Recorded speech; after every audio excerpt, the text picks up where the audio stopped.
Water. It's a molecule because it's made from atoms that have been chemically combined. Now, water is also considered a compound.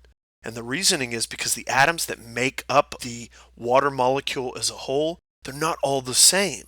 When you read certain textbooks or chemistry problems, sometimes there's a great deal of inconsistency on the terminology.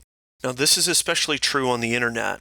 Quite often the terms molecule and compound are used synonymously, but they shouldn't be. So what is the difference between a molecule versus a compound? It's really quite simple. A molecule is formed when two or more atoms join together chemically. So if we look at this first example with these generic atoms, we're going to call this red atom, and it's bonding with another red atom, and it chemically combines. So we would refer to this as, yes,